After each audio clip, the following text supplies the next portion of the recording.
Assalamualaikum warahmatullahi wabarakatuh. Anak solih dan solihah semua, bagaimana kabar Ananda semua hari ini? Tentu semua pasti dalam keadaan ceria, bahagia, dan bersemangat karena akan memasuki pembelajaran baru hari ini.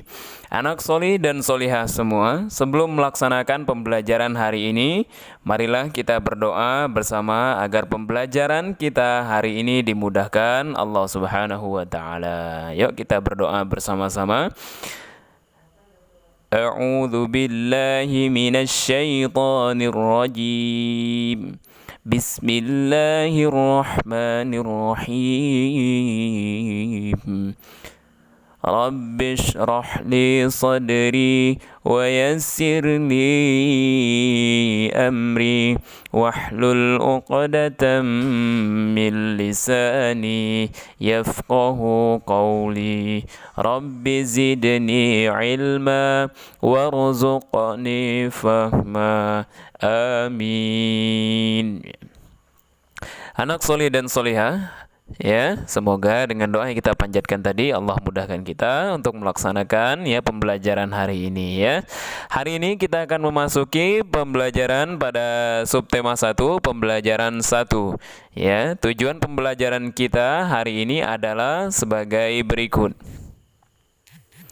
Ya, dari tujuan pembelajaran tersebut dapat kita ketahui bahwa pembelajaran kita hari ini adalah membahas 3 hal, yaitu yang pertama, gagasan pokok dan gagasan pendukung. 2, proses terjadinya bunyi dan sumber bunyi. 3, toleransi terhadap perbedaan agama. Anak solih dan solihah semua, kita langsung masuk materi pertama hari ini, yaitu mengidentifikasikan gagasan pokok dan gagasan pendukung dari teks tulis bekerja sama dalam keberagaman. Kita langsung coba menemukan gagasan pokok dan gagasan pendukung dari paragraf pertama ya. Silahkan Ananda semua membuka bukunya pada halaman 75 ya. Kita lihat pada paragraf pertama. Silahkan Ananda lihat pada gambar yang muncul ya. Ayo kita baca bersama-sama teks bacaannya dulu. Edo dan kelima temannya mendapat tugas untuk melakukan percobaan tentang bunyi. Sepulang sekolah, mereka berkumpul di rumahnya. Setiap orang sudah menyiapkan peralatan yang dibutuhkan. Lani dan Siti membawa beberapa kaleng yang sudah dilubangi. Udin dan Beni membawa benang kasur. Mereka berkumpul di halaman depan rumah. Keenam sekawan siap bekerja sama melakukan percobaan. Dari teks yang sudah kita bacakan ya, dapat kita lihat ya, gagasan pokok dari paragraf pertama adalah pada kalimat pertama ya. Dapat kita lihat pada kalimat pertama, yaitu Edo dan kelima temannya mendapat tugas untuk melakukan percobaan tentang bunyi. Ya, itu adalah gagasan pokoknya. Kenapa disebut gagasan pokok? Karena ya, paragraf 1 itu berbicara tentang melakukan percobaan tentang bunyi. Nah, itu adalah tugas dari Edo dan kelima temannya. Ya, mereka mendapat tugas untuk melakukan percobaan tentang bunyi. Kemudian kalimat setelahnya sampai akhirnya itu adalah kalimat penjelasnya, ya. Nah, apa yang dibutuhkan untuk melakukan percobaan tentang bunyi, ya? Nah, mereka berbagi tugas menyiapkan barang-barangnya, ya. Kemudian berkumpulnya di mana, ya? Itu adalah pendukung untuk kalimat gagasan pokok. Melakukan percobaan tentang bunyi ya. Jadi ya, itu adalah salah satu contoh ya pada paragraf pertama ya. Baik Ananda, solih dan solihah semua ya. Itu untuk materi pembelajaran kita pada pembelajaran bahasa Indonesia, menemukan gagasan pokok dan gagasan pendukung ya. Itu untuk paragraf pertama ya. Silahkan nanti Ananda baca pada paragraf kedua dan ketiganya. Ananda temukan sendiri gagasan pendukung dan gagasan pokok dari masing-masing paragraf ya. Baik Ananda, Soli dan Solihah semua, selanjutnya kita masuk pada pembelajaran ilmu pengetahuan alam tentang proses terjadi bunyi dan sumber bunyi. Untuk mengetahui proses terjadi bunyi dan sumber bunyi, mari kita lihat gambar berikut ini. Ya, gambar yang muncul tersebut merupakan gambar kegiatan percobaan ya yang dilakukan oleh Benny dan kakaknya. Ya, di sana mereka melakukan percobaan tentang proses terjadi bunyi dan sumber bunyi.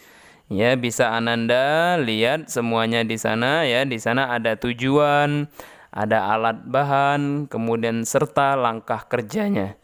Ya, nah pada tujuannya coba kita lihat tujuan mereka melakukan itu ya, menjadi mereka mau mengidentifikasikan sumber dan tempat asal bunyi.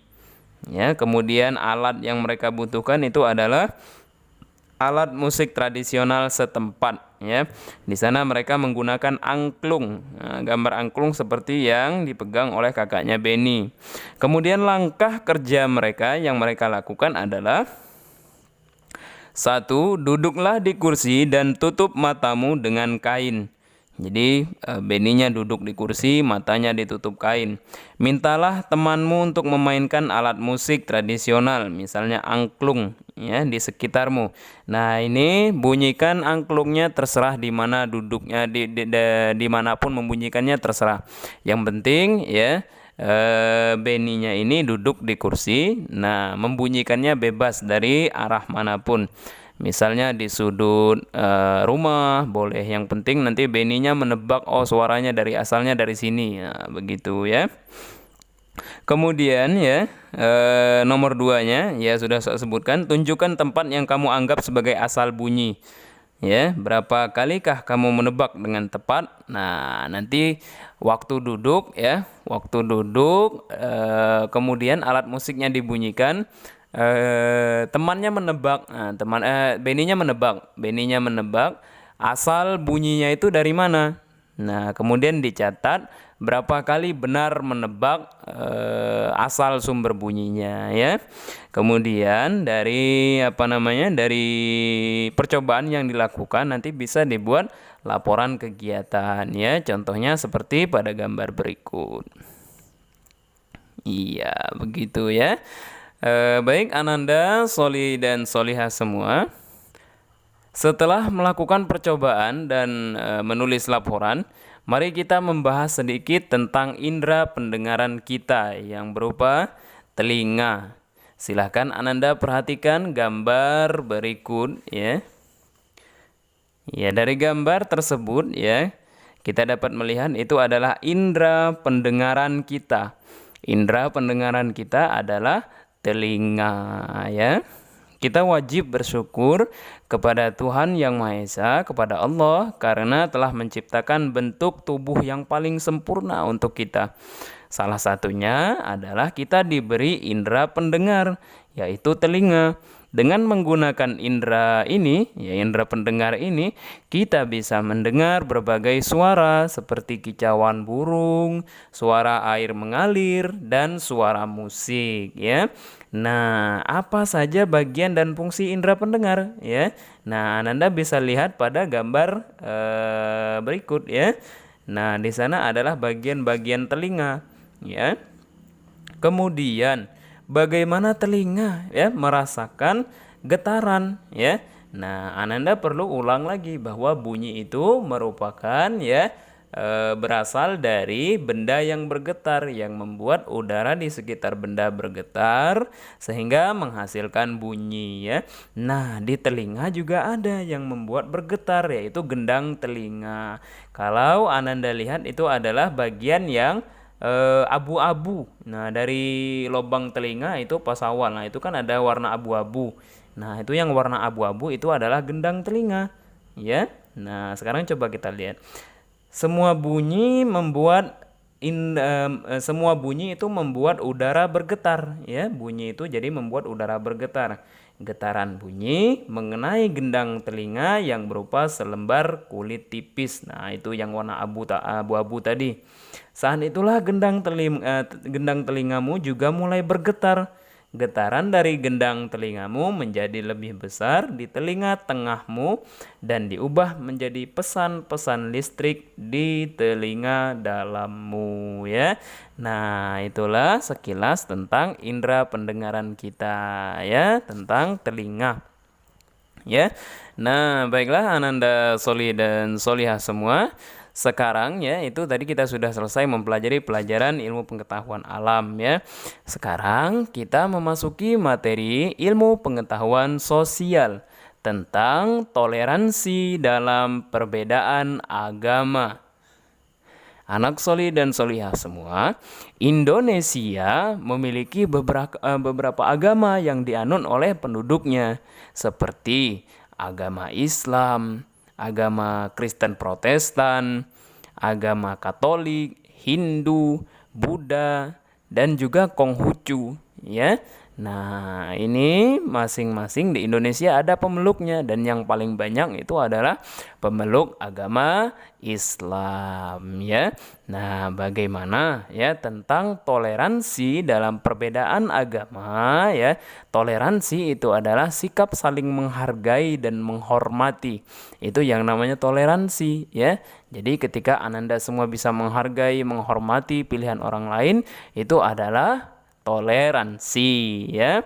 Nah, bagaimana tentang toleransi dalam perbedaan agama, ya? Silakan Ananda membaca pada teks bacaan belajar dari cerita pada halaman 83 sampai 84, ya. Di sana ada Edo dan teman-temannya, ada Edo, ada Siti, ada Dayu, ada Lani, ya. Mereka semua bercerita tentang perayaan hari raya mereka masing-masing, ya. Nah, dari sana Ananda nanti akan mempelajari, ya, bahwa walaupun mereka berbeda-beda dalam agamanya, mereka tidak saling mengejek, mereka tidak saling menghina, mereka tetap berteman dengan akur, ya, dan tidak pernah saling menjelek-jelekan satu sama lain, ya. Untuk lebih jelasnya bagaimana tentang cara mereka bertoleransi dalam beragama, silakan Ananda semua baca pada halaman 83 sampai halaman 84, ya. Nanti akan Ananda lihat, ya, bagaimana bagusnya mereka dalam bertoleransi, ya. Baiklah, Ananda Solih dan Solihah, itulah materi pembelajaran kita hari ini. Semoga pembelajaran hari ini memberikan manfaat untuk Ananda Solih dan Solihah semua. Materi pembelajaran kita, ya, untuk materi pembelajaran kita esok hari adalah, ya, ini yang perlu Ananda persiapkan untuk pelajaran esok hari, yaitu pembelajaran tentang sudut, kemudian kerjasama, dan pola tari lantai. Itu artinya di pembelajaran kedua, subtema 2, tema 1, ya. Silakan Ananda baca bukunya pada pembelajaran kedua, subtema 2, pembelajaran 1, ya. Baiklah, Ananda, Solih dan Solihah semua, itulah materi pembelajaran yang dapat Ustaz sampaikan kepada Ananda semua. Ustaz mohon maaf jika ada salah dalam penyampaian. Ustaz akhiri sampai di sini. Tetap semangat dalam belajar. Ustaz akhiri. Assalamualaikum warahmatullahi wabarakatuh.